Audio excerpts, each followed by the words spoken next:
Story about the Apter Rebbe. 2 weeks ago, I was in Israel. Went all night tzaddikim. Came to the Apter Rebbe. Came to his grave. One night, random night, not Rosh Chodesh, not fourth meal, like a Tuesday night. There's no death anniversary. There's no nothing. He tells all the students to get together. Let's get together and let's sing and let's get together and have a meal. The students are like, they check the calendar, they BBM each other. Is their death anniversary? Death anniversary. They speak to their mentor. No death anniversary, no nothing. They don't understand. But Avram Yeshua Eshel of Apta, the student of Rabbi Melech Avizhensk, says to get together, they get together. They're soldiers, they get together. In the middle of the meal, he's talking and they're singing and they're dancing and they're happy. He says, you're probably all wondering why we got together on some random day for a meal. And they're like, yeah. Let me tell you something. Many years ago, there was a very wealthy family. And the time of Pesach came, and the family decides they need a cup for Eliyahu. Eliyahu Navi, we drink 4 cups of wine on Pesach, but then at the end of the meal of the Seder on Pesach, we fill a 5th cup for Eliyahu Navi. So let's get a real, like a nice cup. And then they were wealthy, so he says, you know what, I'm going to spend a lot of money. I want to honor Elijah with this really special cup. You know, maybe like that, maybe one of these days we'll get to see him, maybe. They spend this money, Esther and Naomi just walked in, they had a baby Diana last week. They had some challenges, and the Creator gives us miracles and wonders. So he gets the most gorgeous cup of Eliyahu. He spends a small fortune just for the cup of Eliyahu. Years go by, their business starts going down, and they don't have any money. They're challenged every day to find something to eat, but they're still left with this cup of Eliyahu. And the husband's like, maybe we should sell it. Nah, yes, no, yes, no, yes, no. This constant negotiation with themselves. Should they sell it? Shouldn't they sell it? Should they sell it? Shouldn't they sell it? Finally, Pesach comes. And the husband's pleading with the wife to sell the cup so they could have something to eat. How could they come to the Seder and have nothing? Absolutely nothing. They had nothing, not a penny. How could they have nothing? How could they come to the meal and only have the cup to show for it? No wine, no matzah, no fish, no meat, nothing. They have nothing but maybe just a little water and nothing. And the husband's like pleading with his wife, begging her to sell the cup. And she's no. She has certainty. He says, no, we bought this cup. This cup is going to bring us blessing. This cup is going to have Elijah come to us. This cup is everything for us. If you sell this, then we have nothing.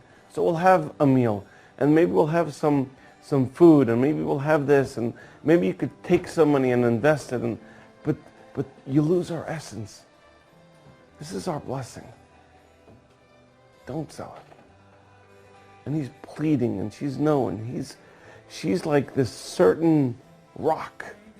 And he's coming up with all kinds of excuses, coming with all kinds of reasons of why to sell it. And she won't. She won't budge.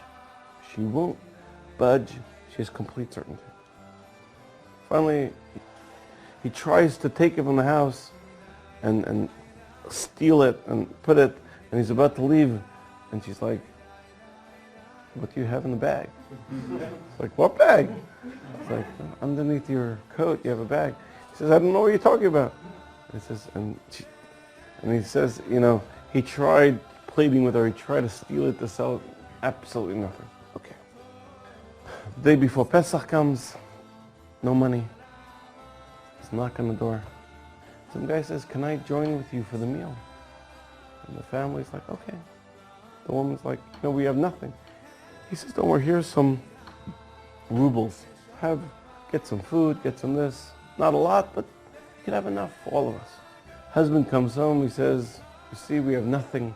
We're going to come down and we're going to have nothing. And the wife says, we don't have nothing. Some guy gave us some money, he's going to join us. We have something. We have just enough wine to make the 4 cups. We have just enough matzah to eat for the seder. We have a little piece of fish and a little piece of chicken to have for the seder. It's not a lot, but it's enough.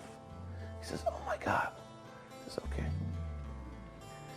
So they can't start without the guest, because the only reason they have the food is because the guests, they wait and they wait.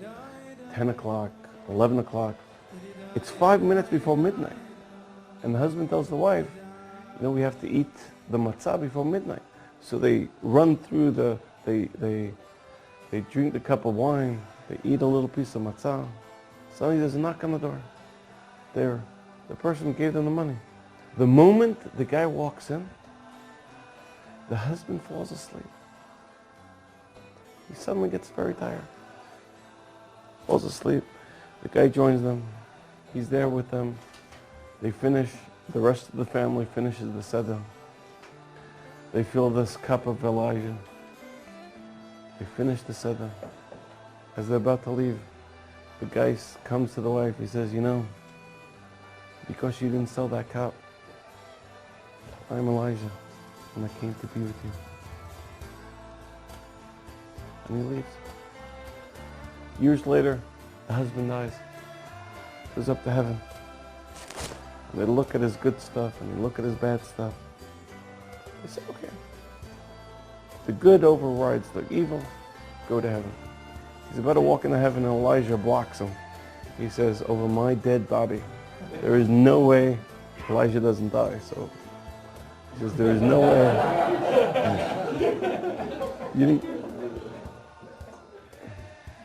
Those of you who didn't understand Elijah, he didn't die a physical death. He never dies. He's going to live forever, and he's going to, when the time of the final redemption, hopefully tonight, he's going to come and he says, he was going to sell my cup. He's not allowed into the Garden of Eden. Elijah speaks to the angels. He says, don't let him in. Elijah says, God, I don't care what he did. I'm not letting him in. And God says, dude. Elijah says, no. There's nothing I can do. To hell he can't go because he doesn't deserve hell, but he doesn't deserve heaven. They keep him right there, right by the gates. Imagine being by the gates of heaven. It's almost better to be in hell than to be in the gates, right by the gates of heaven. You're so close, but so far. Years go by, the wife dies. The wife dies, gets judged in the court, and of course, Elijah's like, you're my friend. And he rolls the red carpet, and he's about to bring her in. And she asks, where's my husband? Elijah says, oh, him. Yeah, I'm not letting him in. And she tells Elijah, if he doesn't come in, I'm not going in. I loved him when I was in this world, and I'm going to love him, and I'm going to be with him until you let him in. And then the Abta Rebbe is now continuing the story. He says, and they didn't let them in, and they didn't let them in. And finally tonight, the angels let them in. And that's why I'm making the meal. Because the couple went in to the Garden of Eden. When I read the story, it's one of those stories I was crying.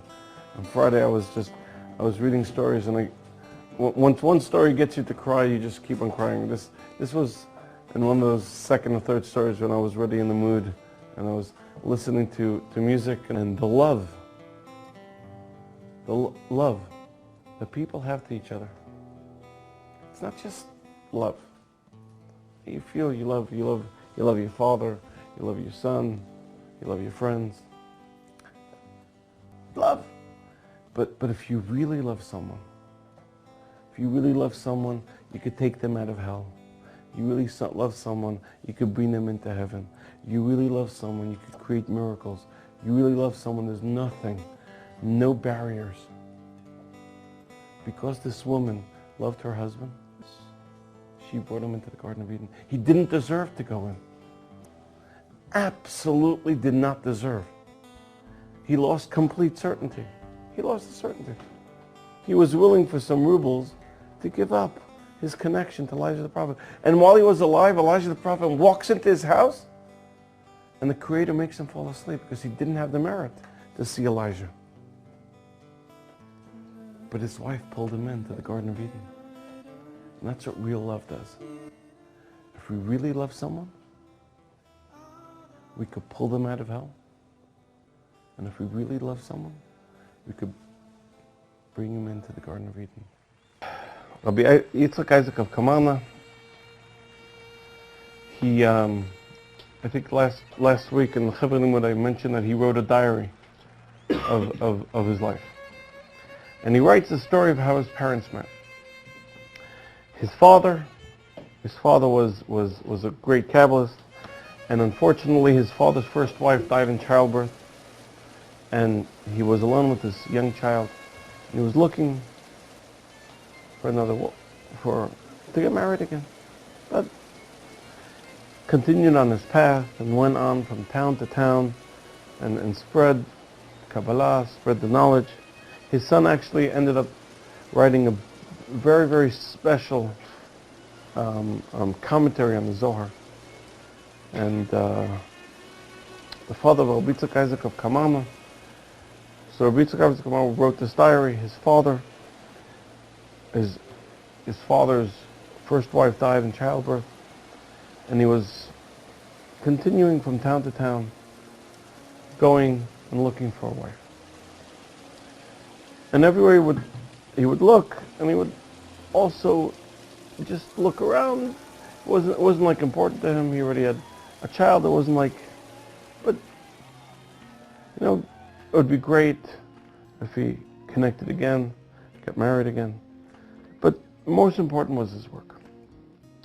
Parallel to this, writes Rabbi Yitzchak Isaac of Kamana in his diary. He says, my mom was a daughter of a tailor. They had nothing. Made some few rubles a week, sewing some stuff, and that's how they made their money.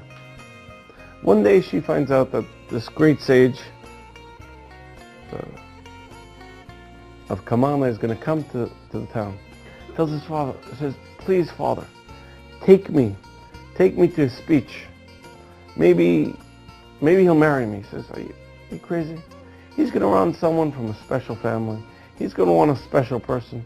You're a simple person from a single family. He says, Father, all I want to do, I want to marry a righteous soul. I want to marry a very special person. I don't know. Marry anyone. He says, but you're a daughter of a tailor.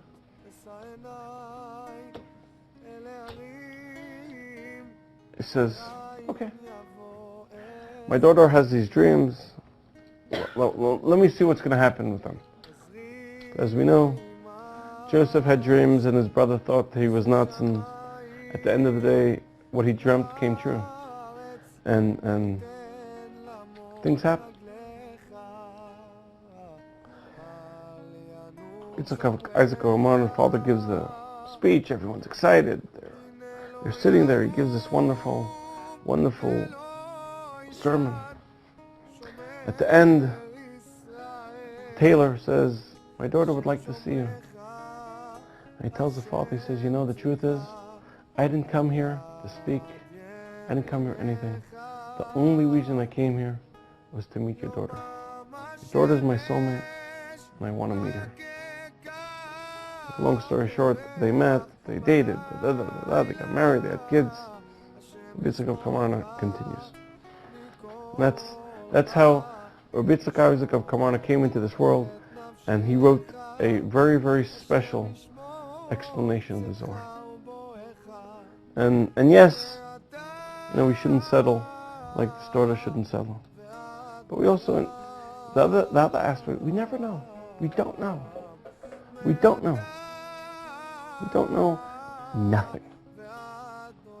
Righteous people and a righteous person marrying a daughter of a simple tailor.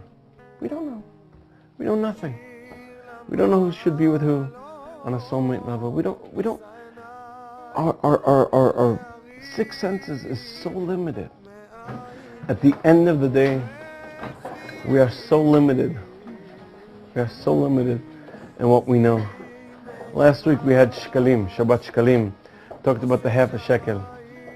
We need to always remember that no matter how much we think we know, the maximum that we could know in this life is chetzi shekel, is maybe half the story, maybe. If you're lucky, you get half the story. If you're unlucky, you get none of the story. We know nothing. That's why turns out that the daughter of a tailor marries the greatest righteous soul that existed in the universe at the time. We know nothing. What we think fits in our little boxes of what we think should be and shouldn't be, what fits into what's logical and illogical, all that stuff, throw it out the window. Throw it out the window. Look at the world today, nothing's logical anymore. Nothing's logical anymore. Throw logic out the window. Throw limitations out the window.